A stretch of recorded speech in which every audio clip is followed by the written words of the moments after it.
Si Moses sa gisgutan dire iya imong ipabasa ang Seventh-day Adventist. Bisa pag Roman Catholic Church wa gyapon dinhi mabasa. Tanang reliyon dili mabasa dire.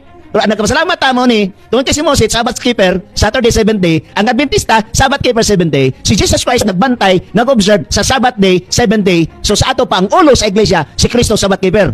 Kung ang imong ulo sa iglesia Sunday keeper anananggal na. Tani panuya dapat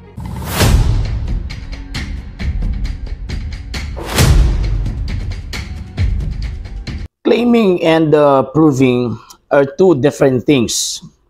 Pwede kang moangkon pero pamatud-i una ang imuhang gitawag og giangkon. Atong higala si Pastoy Bacalares man pa niya ang ulo kuno sa Seventh-day Adventist si Ginoong Jesucristo. Ang basis kay tungod nagpahulay daw ang Ginoong Jesucristo sa adlaw ipapahulay. So therefore kay ang ulo nagpahulay man sa adlaw ipapahulay, so dapat ang katunggiang gitawag og lawas nagpahulay pud sa adlaw ipapahulay. Una, wala ka nakita ni Pastoy Bacalares nga giilad niya ang iyahang kaugalingon. Nganuman kay bantayan nato nga atong Ginoong Jesucristo nagpahulay sa adlaw ipapahulay tungod kay ang iyang gipasakupan nga relihiyon Judaism, dili Seventh-day Adventist. Kaya ang Seventh-day Adventist na imbento lang or gi-create lang or gitukod lang sa mga kano ni adtong 1863. Ang kanang pundok na kung diin nagpahulay sa adlaw ipapahulay, ang kanang paborito ninyo perminting Sabado, before Christ nag-exist na. Buti pasabot, kanang moong punduka nag-implementar og balaod og mga ordinansa nila sa pagsunod sa matang nila sa pagsimba o paghatag og pasidungog ngadto sa Dios munang adlaw ipapahulay sila magsimba. So kung nato ang tan-awon di gyapon mo muhaom nganuman kay instead of mosunod mo sa relihiyon nga gipasakupan ni Ginoong Jesucristo nga Judaismo nagtukod mo inyo. Amerikano may founder ninyo, unlike sa Judaism si Abraham ang tawag ini nga founder. Number 2, ingon ka nga, ingon si Pastoy Bacalares nga, kumo kay nagsunod daw kuno sa adlaw ipapahulay, si Kristo daw kuno ang gitawag og ulo sa maong Adventista o sa maong pagka Seventh-day Adventist. Ang problema ana karon kay daghan mo nagtuman-tuman ang adlaw ipapahulay. Before the Seventh-day Adventist nga na-establish niya atong 1863, naa niya mga Seventh-day Baptist. So asa may tinuod ninyo nga lawas? Kaya sa balaang kasulatan, isa lang mga buklawas ang gipasakupan sa mga apostol. Kamo daghan man kay mong lawas kay iya mo pundok. So asa man mo diha? Di ba? So diha palang palpak na. Number 3 tawag ining points. Ang atong Ginoong Jesucristo gitawag siyang ulo sa iglesia tungod kay siya ang fundador. Siya ang magtukod naturally kay naman po'y visible head or mga administrator sa iglesyang gitukod ni Kristo nga atuan nang mabasa sa balang kasulatan nga ang mga apostol piniyalan sa iglesyang iyahang gitukod. So karon sa balang kasulatan mismo San Pablo nagsulti nga kining maong Kristo siya ang ulo sa iglesia tungod kay siya ang magtutukod ni anang maong iglesia. Karon kung ingon mo nga si Kristo ang ulo sa iglesia sa kining gitawag og Seventh-day Adventist. Ang pangutana ana karon, si katukod ana Ellen G. White o si Kristo? Diba? Si Kristo o si Ellen G. White? So kanang ingon ninyo nga si Kristo ang ulo sa inyong pundok, claim lang na. Walay gitawag proof. Dapat maghatag og prueba nganuman kay ang kamatuoran, ang realidad, ang Seventh-day Adventist dili gitukod ni Kristo kung dili gitukod nag mga Amerikano. Mingon mo nga kung ang ulo sang beekeeper tawag ining anananggal na nga tawag ining nga punto. Actually ang ulo sa iglesia nga ang Ginoong Jesucristo gimbutan niya nga simbahon siya adlang Domingo kay syempre sa adlaw Domingo siya man ang simbahon. Ang mga apostol sa tradisyon sa mga apostol adlang Domingo ginasimba nila ang atong Ginoong Jesucristo. So, ang point din nga naay new practices ang mga apostol nga dili tawag ining sama sa practices nga kung diin mo inaanda nila or mo inaabta nila at that time sa ilang panahon. Mo bitaw gipangluto sila ng mga sabadista kaniadto. Di ba? Gikan sa Ginoong Jesucristo to 33 gipatay si Kristo. Gipapatay si Ginoong Jesucristo pagkahuman pag-abot og 37 AD, gay lotus na pud sila. Nag-launch og local persecution. Mo bitaw na San Pablo anang panahon na. Nga naman kay ilang kalaban man mga Kristiyano, ang mga sabadista kaniadto kanang giingon nimo nga nagsunod sa adlaw ipapahulay, kalaban nila ang Kristo. So, mo na mga sir ug mga ma'am ug si Pastor Bacalares. Siguro basig lahi lang gyud ang tawag ining tontology sa Seventh-day Adventist.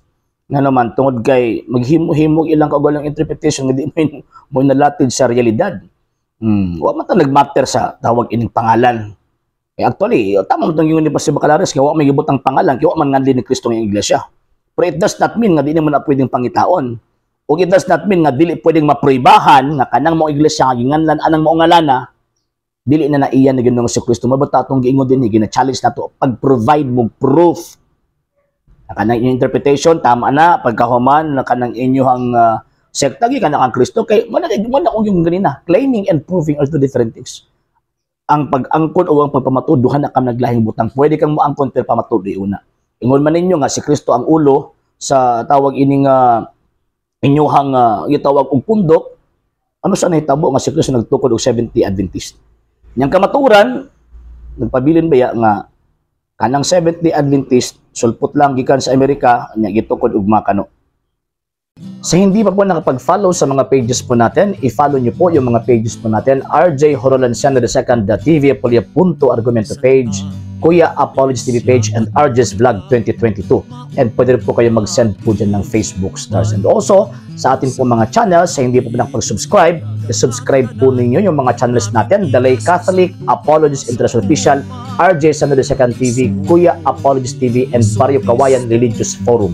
And pwede rin po kayo mag-send po dyan ng super sticker, super chats, and super thanks. And maraming salamat po sa mga kapatid at mga Katoliko na ulis pong tumutulong sa programa po natin. Maraming salamat po. Nang dahil po sa tulong at suporta po ninyo ang programa pong ito, until now, andito pa rin po sa social media. And until now din po, nangangailangan pa rin po tayo sa tulong at suporta po ninyo dahil wala po kami magagawa rito mga sir, mga ma'am, kung wala po yung tulong at suporta po ninyo. Sa gusto pong tumulong, sa gusto pong sumuporta, pwede po ninyong ipadala ang tulong at suporta po ninyo sa pamamagitan po ng ating mga account numbers dyan po sa ating pong screen. And pwede niyo po kaming i-message sa ating pong page kung via remittance po yung papadala po ninyo. Maraming salamat po in advance.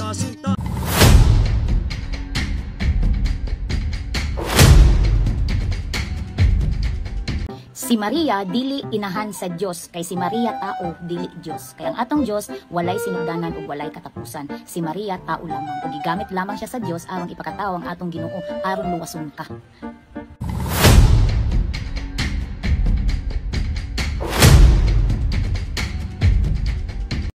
Dili nato pwedeng malalis ang gisulti sa balaang kasulatan na mismo ang deklarasyon ni Santa Elizabeth nga diin sa atubangan sa mahal nga birhen. Namingon siya nga ngano kaha nga miduo man kanako ang inahan sa akong Ginoo. Kumingon ta og term nga Ginoo sa ilang panahon gikan na sa pulong Kyrios nga sa ilahang pagsabot og interpretasyon kanang word nga Kyrios it refers only to God, sa Diyos lamang.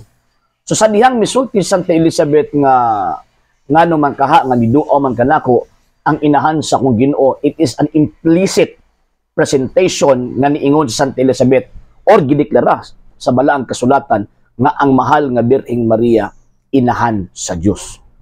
Number 2, kung mingon ta nga ang mahal nga Birheng Maria dili inahan sa Dios, ang mahitabo ni ana Pastuya imong gidinay ang pagka-Dios sa atong Ginoong Jesucristo. Remember St. John chapter 1 verse 1 and 14, in the beginning was the Word, and the Word was with God, and the Word was God. Kanang maong pulong mauna ang Dios. Unya kanang pulong nga mao ang Dios, sumala pa San Juan 1:1, nahimo kining tawo og mipuyo uban kanato. So ang nahimong tao dili ang kinaiya nga pagka-Dios, kundi ang nahimong tao kadtong pulong kadtong persona nga diin tinuod nga Dios og mipuyo sa taguangkan sa mahal nga birhen sulod sa siyam ka bulan. So again, dili pagka Dios ang gianak sa mahal nga birhen para atong ingnon o i-deny nato nga ang mahal nga birheng Maria dili inahan sa Dios. No. Ang gianak sa mahal nga birhen, ang gihimugso sa mahal nga birhen kadtong tinuod nga Dios nga nahimong tao. Buti pasabot it refers to the second divine person nga atong Ginoong Jesucristo. So kung mingon ka nga ang mahal nga birhen dili inahan sa Dios, implied ka na nga imong gidinay, imong gilimod o imong gipanghimakak ang pagka-Diyos sa atong Ginoong Jesucristo. So dili ka Kristiyano. Number 3, and last point, kung maingon ka nga ang mahal nga birheng Maria gigamit lang sa Ginoo para tawag ining luwasunta ni ining maong kalibutan o ni isa to ang gitawag og kasalanan. So katong tubag din na gilang lang na nimo. Gilang na nimo ang paggamit sa Dios sa mahal nga birhen. And remember, ang Ginoong Jesucristo sa wa pa nahimong tao walay unod, walay bukog. Unya kanang unod ug bukog didto siya mikuha ni ana sa iyahang mama nga mao ang mahal nga birhen. So buot ipasabot, so therefore, kadtong dugo nga gigamit ni Kristo sa krus, kadtong unod nga gibit-bit ni Kristo sa krus, gikan to sa mahal nga birheng Maria. Mo na ayo pagsulti nga lang. Nga naman tungod sa hinungdan nga kanang maong kahimanan nga gigamit ni Kristo sa pagluwas sa tao gikan na sa mahal nga birhen. So buot ipasabot kun ato ang gidayeg atong gisimba ang Kristo nga diin miluwas kanato tagaan pud nato og dakong pagtahod. Ang iyang mama nga diin gigamit sa Dios, di lang gigamit lang kundi gigamit gid sa Dios. Isip kahimanan og importanteng kahimanan alang kaniya kay siyempre iyagong gidayeg ang mahal nga birhen, maghimaya ka. Di ba? St. Luke chapter 1, verse 28. So, gigamit niya kahimanan, ang mahal nga birhen, importanteng kahimanan. Importanteng kahimanan, aron ang tao maluwas. And walay pagtulunan ng Santa Iglesia Katolika, Apostolika Romana, nga ang mahal nga birheng Maria, Diyos.